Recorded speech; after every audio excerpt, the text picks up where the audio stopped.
One of my most disliked episodes of the entire SpongeBob series is the Splinter. Not only for its gross-out imagery, but for its failure to tell a compelling or entertaining story. Could a story like this possibly be saved with just a few writing changes, or is a plot revolving around something like a Splinter something that should never have been attempted? Hello everyone, my name's Jackson, and welcome to my channel where we discuss the ins and outs and the highs and lows of storytelling. Let's dig into the writing of SpongeBob's most disgusting failure and see if we can fix the Splinter.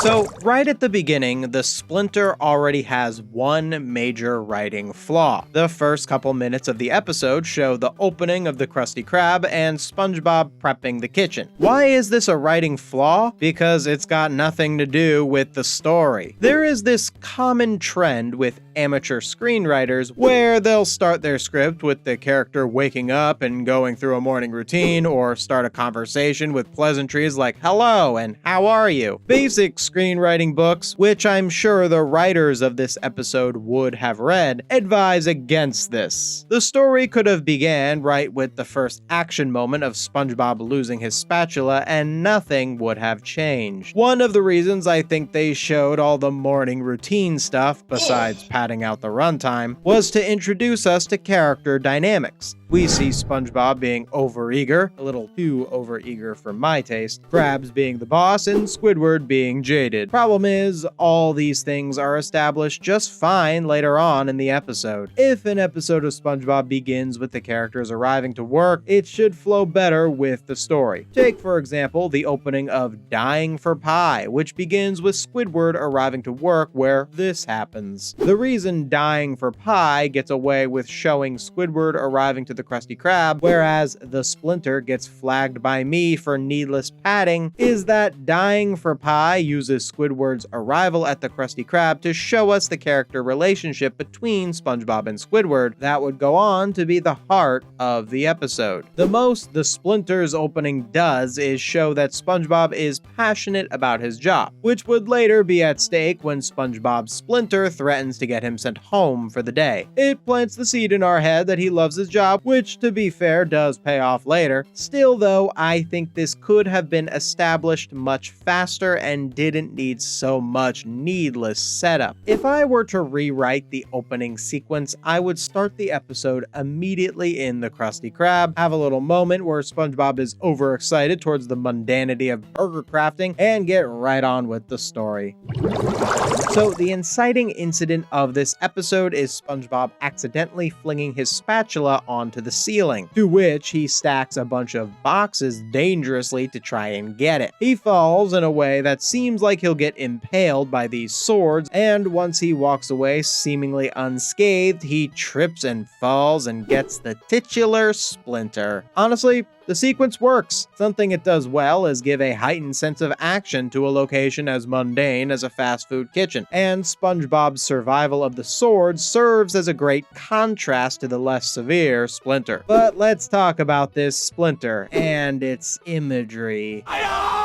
I get what they were going for. They wanted you to feel the way SpongeBob was feeling, but there has to be balance. If a show has some kind of gross-out humor or a dirty joke or anything that shocks the audience, it needs to outweigh its gaudiness by being narratively poignant, and in the case of comedy, funny. And I don't think the Splinter's imagery justified its existence at all. First off, none of the Splinter-related bits get a laugh out of me, and secondly, the story would have worked out all the same without the imagery. It's for this reason that I would omit pretty much any gross out from the episode. But in saying that, now I realize that once you remove the gross out, there's no reason to even make it a Splinter. So, what if we didn't make it a Splinter? After all, a Splinter doesn't feel very underwatery to me. Something SpongeBob does really well is use nautical concepts to enhance its story. Now, this isn't a rule of the series or anything, like pizza delivery revolves around a pizza and that's a great episode, but I want to see if maybe we can embrace the ocean more with the Splinter. What if instead of a Splinter, it was a spike from a sea urchin? Perhaps this sea urchin is a Krusty Krab customer that's SpongeBob would be serving at the start of the episode. And SpongeBob could be like, oh, I gotta shake the hand of every customer, or something like that, which leads to him getting urchin spike. The only problem with my idea is that we do lose the sequence where the spatula gets stuck on the ceiling, which I thought was one of the stronger parts of the episode. But sometimes in writing, you have to leave an otherwise good moment on the cutting room floor for the sake of the overall story.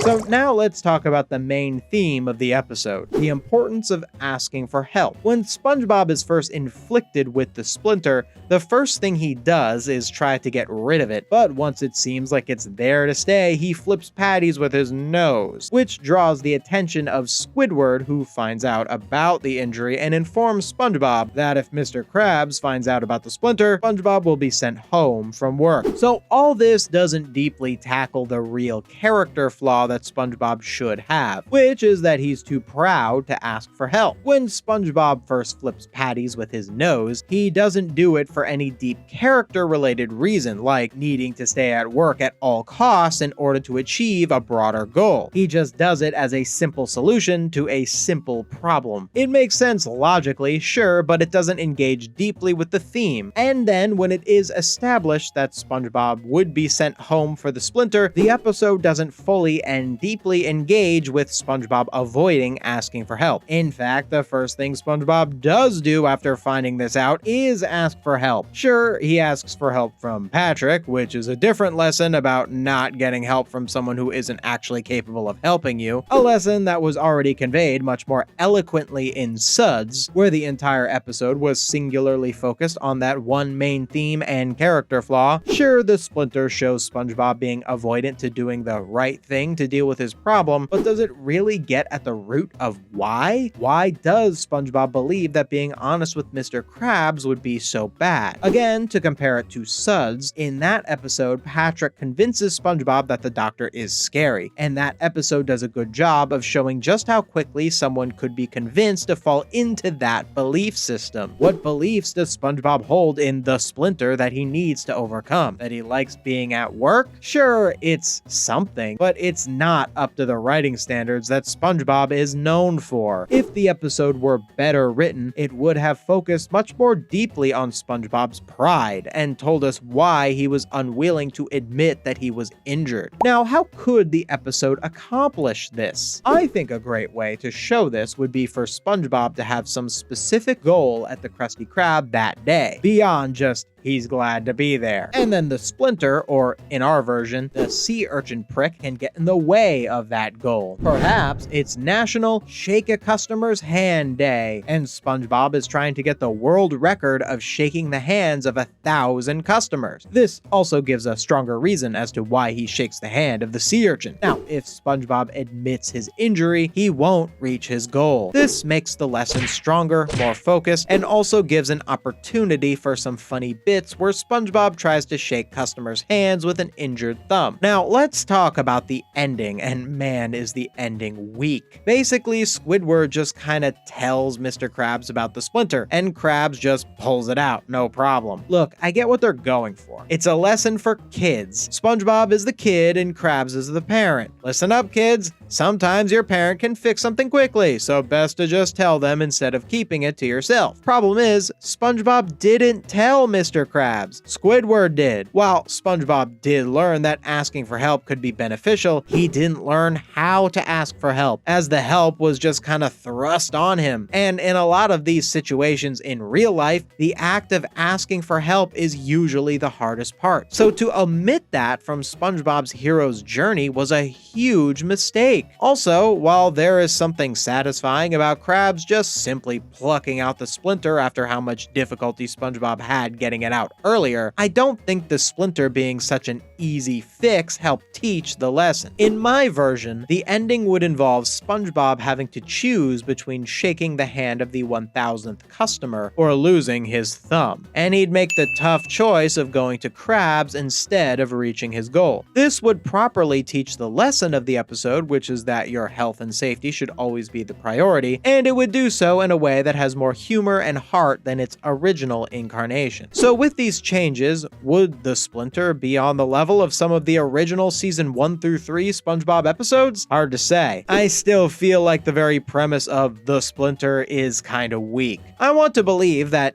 any story could have the potential to be amazing if it only utilizes proper writing techniques, but I don't know. Guy gets a splinter? Eh. On the other hand, one of the best SpongeBob episodes, Chocolate with Nuts, also had a really simple premise that worked because its themes, story pacing, and character moments were completely on point. So I suppose anything is possible. Let me know what you think in the comments below about how you would fix the Splinter if you were in the SpongeBob writer's room. And let me know if there are any episodes of the show that you'd want me to cover next. And hey, you made it to the end of the video. Thank you so much for watching. An easy way to support the channel is to simply like the video and hit that subscribe button. But if you want to prove you're a true fan and want to help get me to a place where I can make more consistent quality content for you guys, you should consider becoming a channel member or supporting the Patreon that I have set up for both my channels. Oh yeah, did I mention I have another channel as well? That one covers video games. You should really check it out. Anyway, I really appreciate you coming to visit the channel today, and I hope to see you again real soon.